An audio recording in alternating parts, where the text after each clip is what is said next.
मुकुटाचा दाना चहूकड बहरला राना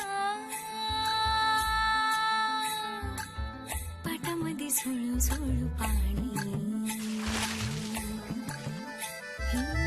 पाखराच्या चोचीतली गाणी शेतामध्ये राबणारा लेक काळ्या मातीचा रांगडा तो मर्द माझा भाळाच्या छातीचा वेडा पिसा छंद असा लागला तुझ्यात जीव रंग